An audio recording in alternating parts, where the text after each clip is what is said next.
Hey there, mother lovers. It is another episode of Last Call at McLaren'S. I hope that you guys are ready to talk some How I Met Your Mother. I am one of your co-hosts, Josh, here with my fantastic co-host here, John, my best friend, my brother. How you doing, man? Dude, I'm doing great. Looking forward to talking about some awesome episodes of How I Met Your Mother. Absolutely. It's going to be fantastic. And today we are talking Season 1, Episode 9, Belly Full of Turkey, the very first of many Thanksgiving episodes for this show.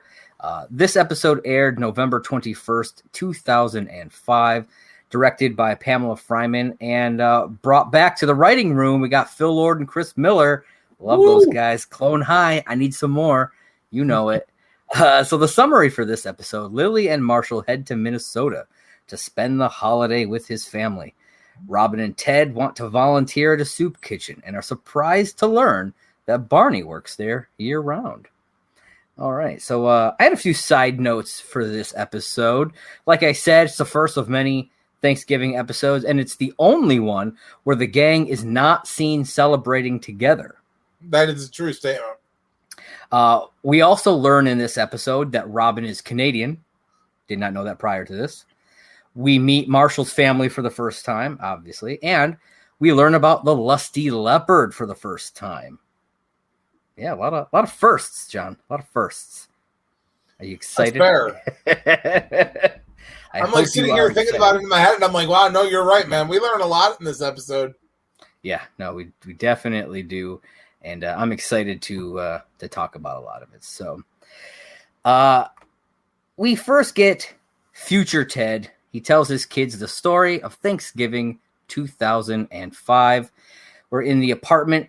Lily exits the bathroom saying she just Ralphed, to which Ted tells Robin about a new drink that Barney made them try out the night before, called the Thanks-Teeny, which is apparently cranberry juice, potato vodka, and a bouillon cube. Yep. Can't say that I'm too enticed by that, but we'll talk a bit more about this and some other drinks that he has in Barney's blog at the end of the episode, because he has a whole bunch of them. So Marshall, he says it's like Thanksgiving in his mouth. Yeah. And because Barney says it's like a turkey dinner, and I'm just like, I understand that it's a bouillon cube, okay, so it probably has that little bit of a chicken flavor, but potato vodka doesn't taste like potatoes. First off, and I mean, I really don't think I don't know, man. I do not believe for a second that this drink tastes good. I have not had it, but I cannot. I mean, I don't wouldn't assume by any means that this drink tastes edible by any sense of the word. Yeah. So how Jason Segel manages to throw back an entire glass of it and act like it's like the most delicious thing ever, I give him a lot of credit. Yeah, man. I don't. That bouillon cube is what gets me every time. Well, and I thought about that when I watched the episode too, because he takes a full bouillon cube and just drops it in the cup, and I'm like, that's not going to dissolve. At least not right away. It will eventually dissolve, but that would take a while. True, because it's not like it's a boiling liquid or anything. So yeah, it would take a while. Yeah. I was thinking to myself, I'm like, you're better off using bouillon powder at that point. Yeah. So it makes me think, is it really just essentially like what they use, like what they put olives in martinis? It's just there. I would assume so, probably. So, you drop it in. You might get a tiny bit of that bouillon flavor. You drink your, cranberry vodka, and then there's a bouillon cube at the bottom of your glass. I feel like that's what would happen in that situation. Oh. Yeah, and then you'd get some people who would just down, and then you'd swallow the whole bouillon cube. You know how you make it just a bit more Thanksgiving-ish? How? Instead of garnishing it with a green olive, you garnish it with black olives. Sure. You could always just stick a turkey leg in your glass. I don't know. Dude, served in a turkey, like a turkey leg cup. I like that. A turkey leg shaped cup. I dig it. Oh yeah. All right. Barney also apparently has another holiday drink called the Kwanzaapolitan, they say here, which I found interesting because, like I said, we're going to be talking about some of these drinks that Barney has created in Barney's blog later on. However, the Kwanzaapolitan is not listed, and I could not find like an actual recipe for it. I'm sure they probably didn't put it on the list because that's borderline racist. I know. I was like, that's pushing it. That's pushing it. The Thanks Teenie's on the list. Yeah, but not the Kwanzaapolitan. Well, I mean, only certain people celebrate Kwanzaa. I mean, Kwanzaa is it's a black holiday, so I mean, it's not like it's something that everybody and their mother is gonna want at some point. Yeah, that's true. It's I found it interesting because I was like, I really wanted to know what was in it. Yeah, I mean, I would want to know what's in it too. Yeah. Then we learn that Marshall and Lily are heading to Minnesota to spend Thanksgiving with his family. Marshall, super, super excited about it.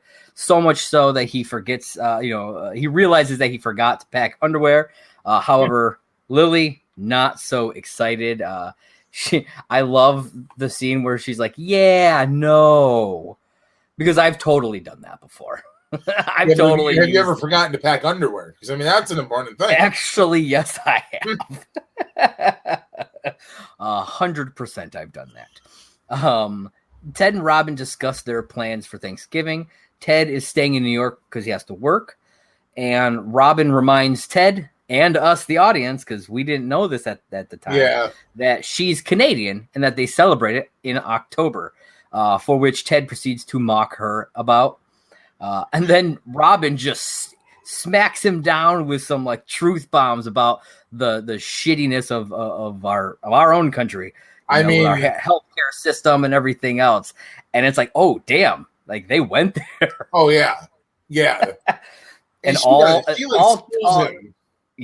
she totally does. And all Ted had for retort was saying, "Your cops are called Mounties." Mounties. That was it. That was all he had. He had nothing else because he knows it's true.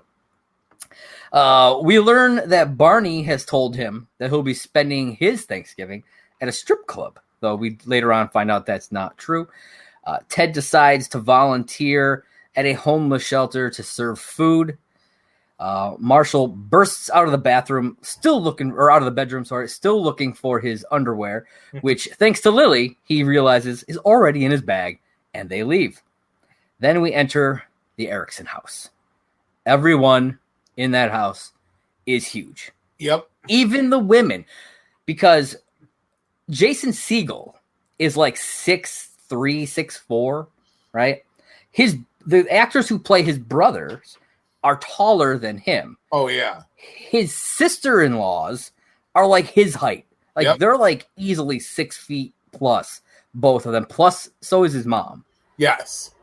And so I'm like, damn, like literally everybody. It's not just the Ericksons. It's the women as well who aren't part of that bloodline. I mean, Minnesota, man.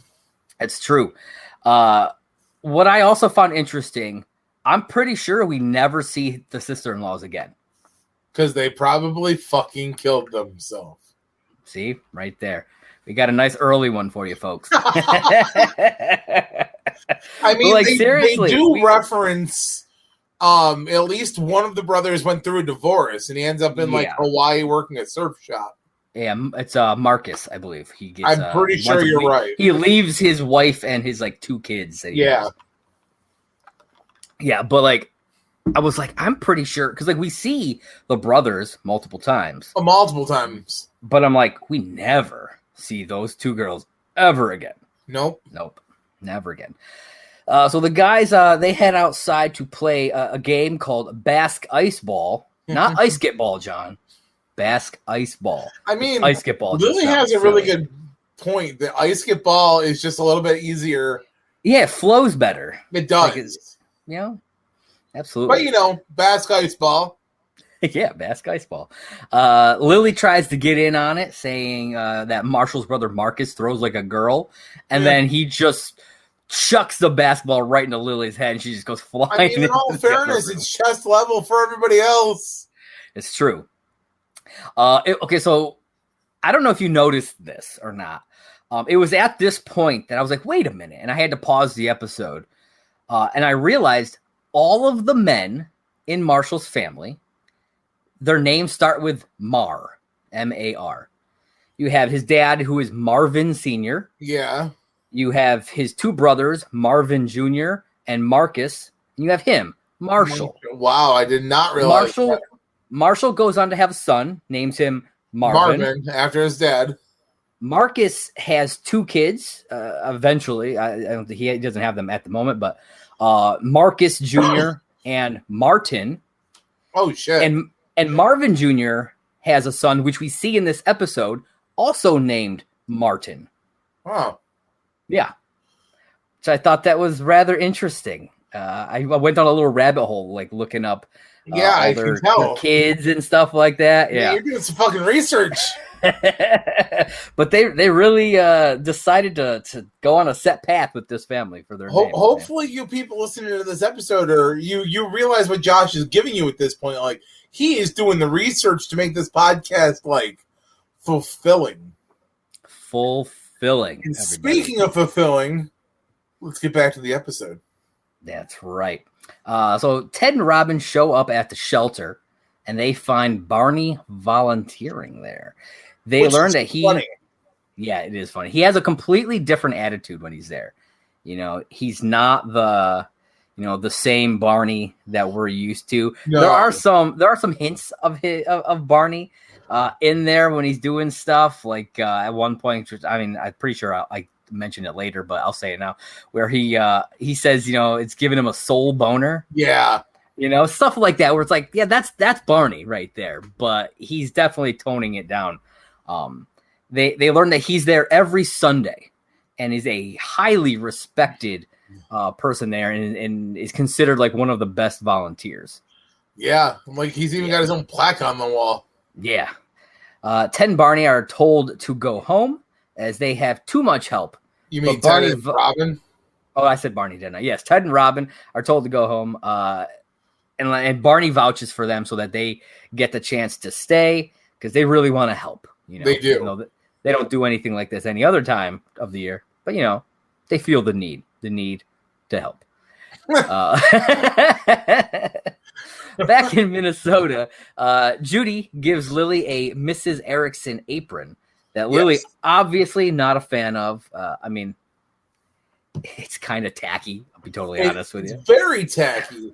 But yeah. I love how Judy prefaces it with I know it's a little early, but you're going to be a Mrs. Eric. And I'm like, first off, as far as we know at this point, Marshall and Lily haven't even set a fucking date. Yeah, I know. They're engaged, but no date has been set that we're aware of. So, you're really jumping the fucking gun. And for people who have watched the show, we know what happens at the end of season 1. And it's like, yeah, tell me about it. And you never see that apron again. You don't. You want to know why? Because that apron probably fucking killed itself. First off, that's my line. I know it is. Second off, it's just really funny because, I don't think she got rid of it. I think it's in the box.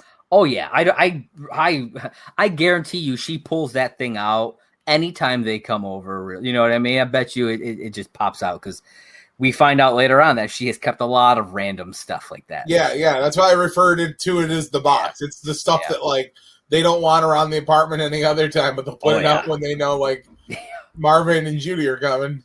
Yep. Something I thought about during this has so Marshall and Lily have been together for a while. Has she never met his family? According to this episode, no. This is the first time she goes home with him. Yeah, because she doesn't know about things like Basque ice ball, or later on we learn about the 7-layer salad. She doesn't know. And the fact the 7-layer salad, and the fact that everybody is so gigantic, that in all these years, they've never gone back to Minnesota for any reason. Any reason. And his parents have never gone there, it seems. Apparently not, which is kind of weird. Yeah, I found that interesting. Because like I said, they've been together for quite a while. All right, let's see. Lily wants to help out. Judy tells her that she's going to be on salad duty. But it's not the kind of salad that Lily's expecting. As I just mentioned, it is the Erickson family 7-layer salad. Now, we only learn a few layers in this episode, okay? We learn, obviously, there's the mayonnaise. Yep. We learn about gummy bears and potato chips. And later on, we learn about Funyuns. Yep. But as I was doing research, I found out that prop master David Baker revealed all of the ingredients online. Do it. Yes. And you can actually see them. Once you know what they are, there's a couple of shots in the episode where you can see the entire salad. Oh, yeah. And and knowing what they are, you can be like, okay, yeah, that is what that is. That is what that is. Okay. So let me ask you one. Okay. Tell me there's mashed potatoes in that. No. I think whatever you think is mashed potatoes is just mayonnaise. Because in between each layer is more mayonnaise. Is mayonnaise, yeah. Yeah. So it's 16 cups of mayonnaise, which they reveal there. It's the first layer is guacamole. Oh my God. You can see the green layer. Yeah. The second layer is bacon bits, and it's a thick fucking layer of bacon. Yeah, that's a lot of bacon bits. Then I was kind of surprised at these next two, knowing what the last three are. So we get shredded carrots and purple cabbage. And I'm like, okay, well, those first four are fairly normal ingredients for things, okay? Yeah, because there's like recipe for like coleslaw in there. Yeah, exactly. And then Funyuns, gummy bears, potato chips. That's just wow. Yeah. So now here's my question, okay? Because like you said, you see the salad, it's huge. Yeah, it's huge. Are you supposed to eat it layer by layer and just wait till like the layer you really want comes up? Or are you supposed to like just like dig in like? That is a wonderful question, John, because I have no idea how you're supposed to eat. I thought about realistically when I watched the episode again, because again, I know I'm a horrible person, but usually when I watch this show and I binge watch this show, I don't do season one. A lot of depressing shit in season one, plus a lot of setting up character development and shit like that. Even though now as we're going through, it's like there's a lot of key great episodes. Yeah. Mm-hmm. So when I saw the salad again for the first time, I was like, Jesus fuck, like, how do you eat it? Do you eat it layer by layer? Or like I said, do you scoop in and grab like 2 to 3 layers at a time if you can? Yeah, I don't know. Because like, and I'm wondering is that why the like somewhat healthier stuff is at the bottom? Probably. I mean, the weird part about that is the mayonnaise part of it alone.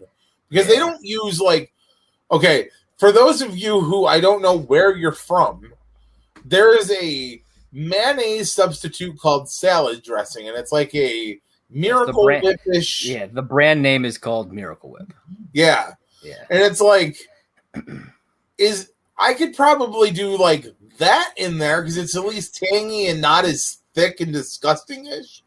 But I am not a mayonnaise guy by any means, and like that much mayonnaise, 16 cups of mayonnaise, like I'm out. It's 2 cups in each layer because it's 7 layers. Oh, yeah. Okay, you're right. And mayonnaise would go on the top to finish it off. So there would be 8 layers of mayo. So it'd be 2 cups of mayo per. I couldn't do layer. It. Yeah, that is way too much mayonnaise. Yeah, did you see that jar that they brought out? Yeah, giant fucking tubs. Those industrial sized ones. I was like, fuck, man, no way. Nope. Yeah, fucking heart attack waiting to happen. Yeah, I don't even like things. I don't even like potato salad, which is essentially all that like mayo and stuff in it. I'm not even a big fan of that. I don't eat a lot of mac salad. It's okay, but I'm just like, I put mayonnaise on my sandwiches, but like I don't even like a lot of it on there. If it's too thick, it's like this is Nah, this is not that great. But that salad, no, thank you. Pass him. I will dig through to the gummy bear layer, take all the gummy bears out, rinse them all off, and then I'll eat them.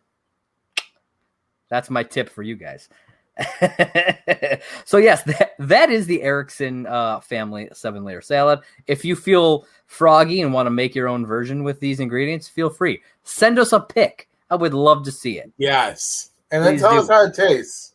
At LAST CALL HIMYM on Twitter. Please send us that pic. I mean, Thanksgiving is coming up, in a few months, so it's not that far away. So send it to us. I'd love to see it. Anyways, Marshall comes in all excited from playing basketball. Lily obviously wants him to stay in. He seems a bit oblivious to it, though. He really does. She does tell him, he can go, but he's real oblivious to like how she's feeling, and I feel like if he's paying attention, he would have noticed. You know what I mean? Because like you feel like he would, yeah. Because she wanted him to stay. She said that, but he's all wrapped up in being back in Minnesota that he just doesn't notice. Then Lily starts making the salad, scoops out this giant fucking thing of mayo, and I literally, when I saw it, I was like, ew. So back at the shelter, Barney acting so nice, but like I said before, weirdly still like Barney. This is where he, makes the soul boner line. And Ted and Robin, they don't buy it. They don't buy it. You can tell. Nope. Then we head back to the Ericksons. Lily is working on the salad when Judy asks her about her plans for children. Lily says that, they haven't thought about this, but we learned that Lily is 6 days late. And she's kind of freaking out about it. Oh, she's totally freaking out. Oh, yeah. Judy reveals that Marcus was a 15-pound baby, saying, not much bigger than this turkey right here. I'm like, damn, that's a big turkey. Well, there's a lot of people eating, though, too, dude. Oh, no, I get that. But, like, when I say that, I mean, like, damn, that's a big turkey, which means that was a big fucking baby. Oh, yeah. No, I mean, that I get. Yeah. And she had them all natural, she proclaims, too. Yeah. I mean, that thing must be gaping. That's all I'm going to say. So back at the shelter. What, John? Yeah, I know. Back at the shelter, fuck. Ted and Robin are talking about how it's hard finding charity work. And then Robin decides to, play a little charity for Ted and introduces him to a cute volunteer named Amanda by playing a game called Have You Met Ted? We know that game. We do know that game. And she really talks up Ted, saying that, real sexual and all this stuff. I thought that was really funny. Amanda, who is, like I said, the volunteer girl, has them sort out some boxes, putting the good stuff in a separate box. We find out later on it's not quite what they think it's for. Then they discover that Barney is Volunteer of the Year. And this is that plaque that John was talking about. Yeah, it's a cool little plaque. He's holding a ladle. It's a whole different side of Barney that, like, you would never think that you would see. And, like, throughout the episode, like, I knew where it was going, but I'm just like, I would have loved to be, like, in their shoes, just kind of like wondering what the fuck is going on. You know what I mean? Because, like, there's a couple points where they're literally like Ted made a comment at one point somewhere in the episode where he's like, what is going on with the universe today? He's like, yeah. Barney's like Mother Teresa. Yeah. They just don't know. They don't know what's happening, but it all makes sense later on. Back at the house in Minnesota, everyone is sitting down for dinner. Ashley brings in baby Martin, a 3-month-old that looks like a 3-year-old. Yeah. And Lily gets kind of freaked out by it because of how big he is. Well, because he's drinking his milk. He's drinking, yeah. And then everybody all drinking milk. Yep. Giant. Like, I like milk. I'll sit down and have a glass of milk once in a while, but like, I don't think I've ever sat down and had a glass of milk like as my drink with dinner. You know what I mean? I did a lot when I was maybe a chocolate milk. I might do that. I would just drink milk like kind of randomly, as opposed to like with a meal. Yeah. No, I did it a lot when I was a kid. I remember that. Yeah. Yeah. What I thought was kind of cool was, though, is if you're paying attention, they're also using, like, beer pilsners. Oh, yeah. Yeah, absolutely. Like, and I'm like, wow, that's a real throwback to being, like, a 90s kid almost. I know. Everybody had those things back then, man. Dude, I still have them in my cupboard today. I know. So she reveals that she isn't, and then when I say she, I'm talking about Lily, reveals she isn't taking Marshall's name. And the family, they're not quite sure how to respond to that. They're not happy about it. No. Yeah. She then says that their kid won't be growing up in St. Cloud. But Marshall takes his family's side on this, like he's like, well, why not? It was a great place to live and everything. And I'm like, damn, bro, like you're just like throwing her under the bus here. Oh yeah, dude, he feeds her to the wolves on this one. Oh and yeah, then it's weird because like so we don't really hold back from talking about like future things, but it's really weird to hear this argument now because then like during the whole Ted Stella thing, he's gung ho that like his kid's gonna grow up in the suburbs, like he wants to not be in New York. And I'm like, well, it kind of reflects back to that, like here in this time where he's like, oh my, I want to go back to Minnesota and blah blah blah. And I'm like, man, he is a suburb guy. Yeah, he really is. He really is, and yeah, that, like you said, that comes back, and I think that's a good point because I don't think I had ever thought about that connection.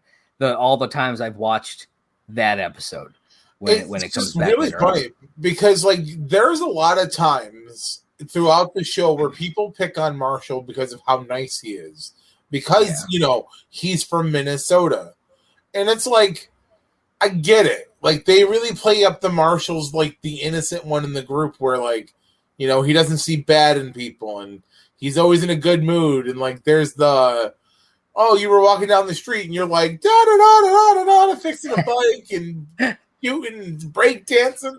Yeah. And I'm like, but that is all part of who Marshall is. Yeah. Marshall's not the cynical one. He's not the asshole. He's just the guy who wants to be happy. Yeah. Yeah, absolutely. He just wants a good life, really. He wants to have a good, happy life with the people that he loves. That's it. Hell yeah. I mean, don't we all, really? So after he, throws her to the wolves, Lily gets up and takes off. So she's going to go to the bathroom and then just out the door. Then we go back to the shelter. Ted asks Amanda what the box that they're putting all the good stuff in is for. She tells them that it's for her. And that she's to put it in her car because she's gonna take it home. Yep. Because they get so much food, it's not all gonna be eaten. Ooh, truffle oil, score! Yeah. Barney even scolds them for helping her, and then it's revealed that Barney is a volunteer because it's court mandated. He's on he tries probation. To get the one dude to sign off on his timesheet. Yeah. And then we learn that it's because he got busted for public urination after getting drunk and peeing in an alley where a church was. He wound up peeing on a church, which also happened to be the judge's church. Yep. And so he wound up with a bunch of probation time. So, because he's been there for a while. And then we learn later on that he's still got like 40 hours left. Oh, yeah.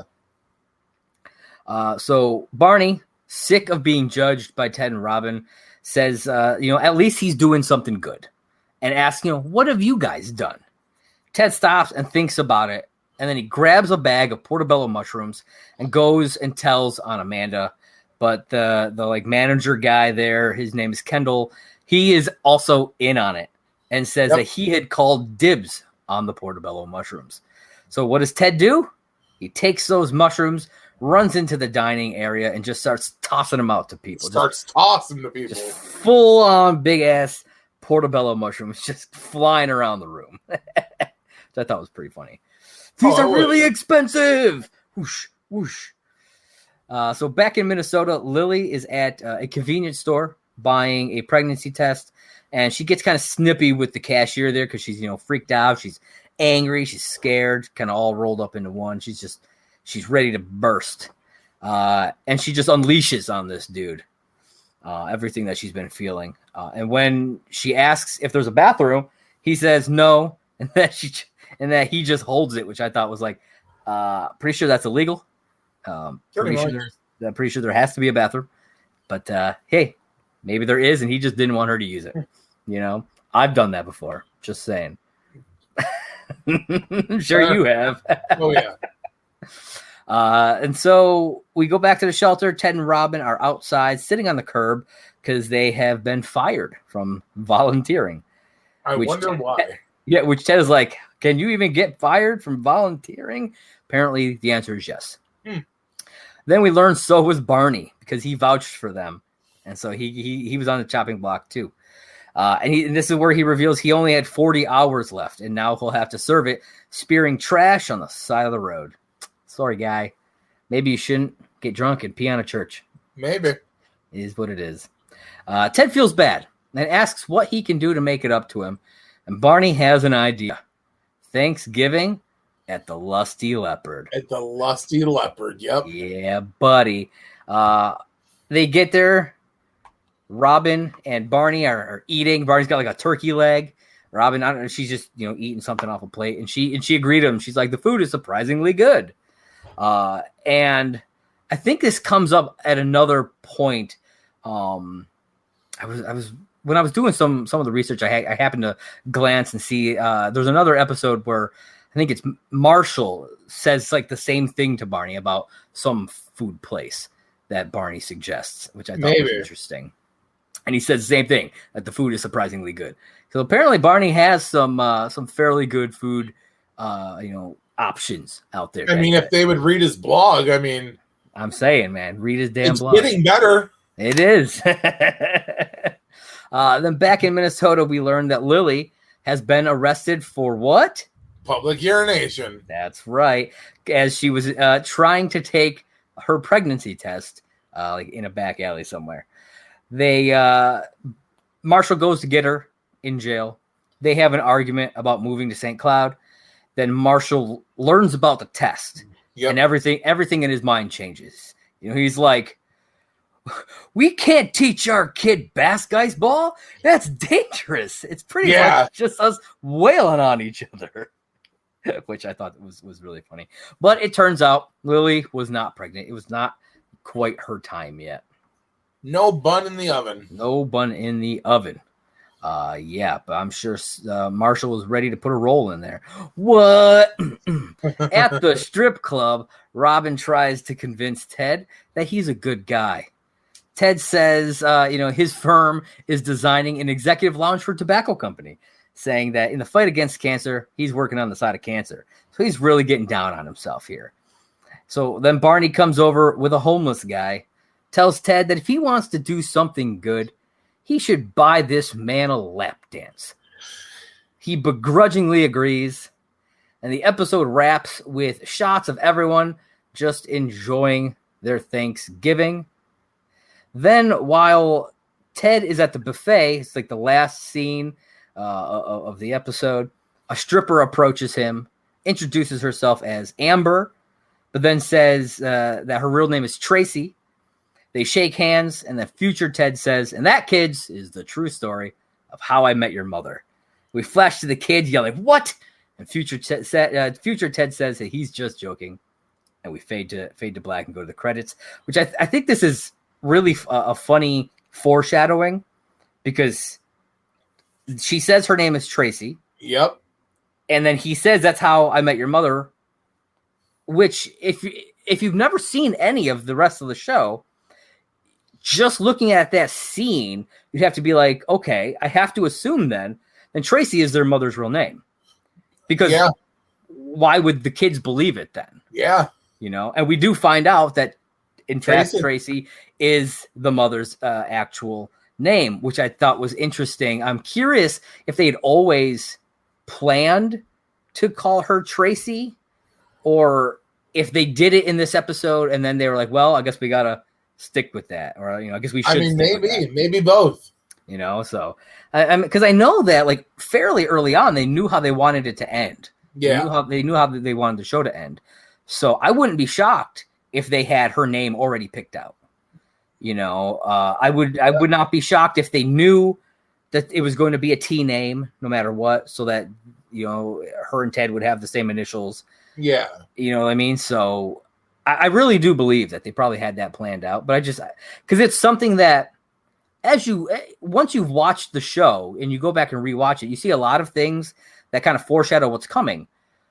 But like that's one that I had watched several times and not picked up on.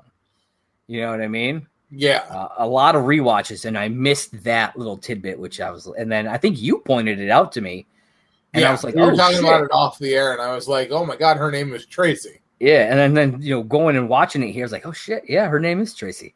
I thought that was I thought that was pretty cool, actually. All right, so that is the episode. John, you got any final thoughts on Belly Full of Turkey? Well, not for the same reason. Like I got something I want to add, but it's only because you and I have been in a very similar situation. We're not serving community service or Thanksgiving at a in-laws house, but me and you used to volunteer a lot back in like 1999 and 2000. We were community servicing it up all the time. Yeah. And do you remember us doing community service at a food bank? I do. A friendly kitchen, perhaps? I do very much so. Do you remember our one mishap? Yes, I do. A entire stack of glasses just crashing to the ground. It was not the best, but it did happen, folks. It did happen. As for the episode itself, no, I've got no other thoughts. This is a decent episode. Yeah, I liked it. Yeah. And like you said, there's a lot of first times in this episode. Yeah. And it's just, it's not a standout episode, but it's a good episode. Yeah. I'll be honest, like I do really like this episode, but like because I always look up like who wrote it before I go and rewatch it, and seeing that it was Phil Lord and Chris Miller, I was like, all right, this episode is going to bang, it's going to slap, as the kids say. And I was like, it was good, but it wasn't as good as I kind of built myself up to based on who wrote the episode. Wasn't titillating? It was all right, man. It was all right. It had some good moments in it. It did. But yeah, there are other Thanksgiving episodes that I think are far superior. So, it definitely obviously, as we go on, we'll get there. But for now, it is that time, John. It is time for Barney's blog. That's right, folks. This is the time. This is that point in the episode where we talk about what's going on in Barney's blog related to this episode. And for this one, we have an entry titled Holiday Spirits.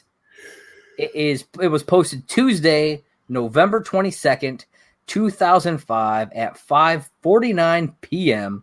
That's funny. This is a list of holiday themed drinks, which I kind of alluded to earlier. We do get the Thanks Teeny, but there's a whole bunch of other ones. Not like I said before, no Kwanzaapolitan, but we've got the Long Winter's Nap, which is I'll be honest, it's kind of funny. It's one bottle of rye whiskey, one bottle of children's formula cough syrup. And it says, liberally spike the bottle of whiskey with the cough syrup and count your visiting relatives like sheep as you drift into a holiday hibernation of contentment. That's fucking great. Yeah. This one, which I'm like, what the F are you doing, dude? It's called Arbor Daze, D-A-Z-E. 1 part gin, 1 tree-shaped car freshener.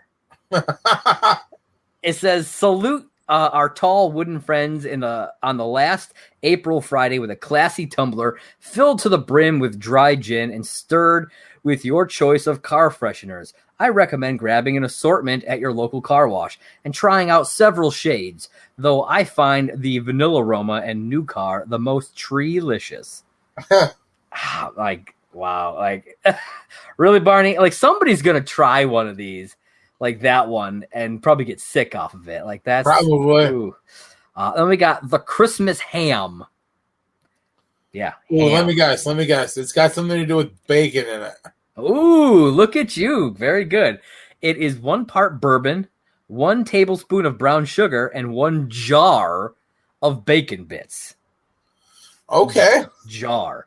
It says garnish this drink with a pineapple ring and enjoy all the flavor of a Christmas ham and with half the calories and 1/20th the preparation time, allowing you more time to unwrap any tasty presents dear Santa has left you under the tree.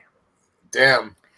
All right. Now this next one has a term that I'm not going to say because it's something that I'm not okay with.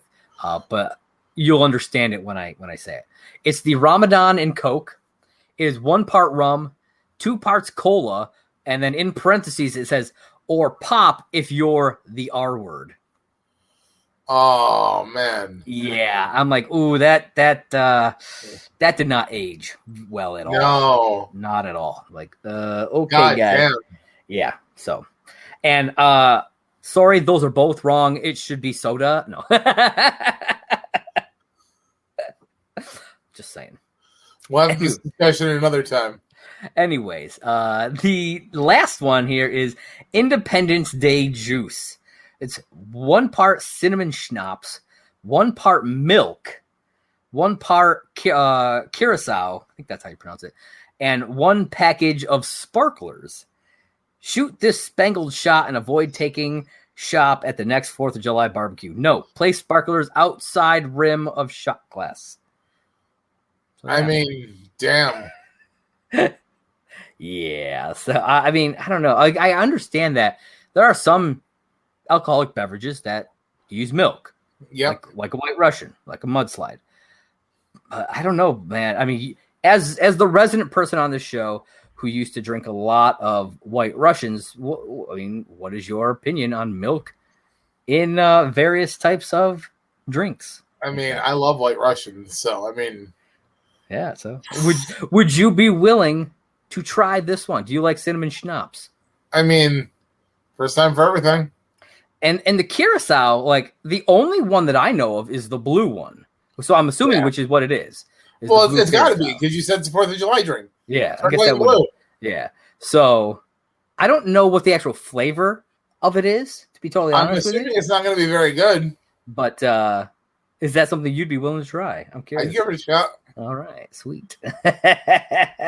Well, that, folks, was Barney's blog for this episode and the episode in general. There it is, Season 1, Episode 9, Belly Full of Turkey. I hope that you guys have enjoyed listening to Last Call at McLaren's because we have enjoyed giving it to you, as Barney might say. No, I'm just here for the community service hours. Fair enough. How many you got left? 40. Fair enough. At least you're not spearing trash on the side of the road. I might be. And with that, John, let everybody know where they can find you. Well, I mean, you can find me on Twitter at Simply Sane with J. It's Simply Sane with J1. Yeah, it's right down there at the bottom. Oh, that's true. It is. Look at that. Maybe I should just read the screen. I'm also on Facebook. You can always hit me up there. Hit me up on Twitter. I just posted a brand new episode of my own personal podcast, which is Simply Sane with Jay. I had a guest this week, so it was actually kind of nice. You want to find out more about me? I recommend going to listen to the podcast. We really dove into a lot of stuff on this one. It's true. So that's me. Josh, what about you? You can find me on Twitter at JP Raynor. That's JPRAYNOR. You can also find me at Movie Blog Merc. That is the Twitter page for my site, Merc with the Movie Blog. If you're watching this on YouTube, you're already on the YouTube page for it. So hit that like, smash that subscribe button. I want to see it. And also hit the little bell there so you get notified anytime that we drop a new episode. And of course, follow Last Call at McLaren's on Twitter, which you can see right down, scrolling across the bottom at Last Call HIMYM. Be sure to check us out. If you are listening on podcast, if you're on Anchor, we are anchor.fm/last call HIMYM. You can leave us a voice message. We would love to hear from you guys. We'll play it right here on the episode. Also, if you're on like Apple Podcasts, you can leave a 5-star review and a comment, and we will read that on air. So be sure to do that. Again, at Last Call HIMYM on Twitter. This has been Last Call at McLaren's. John, what do you got for him? I mean, you don't have to go home, but you can't listen here. That's right, everybody. I hope you have a wonderful Turkey Day whenever it is.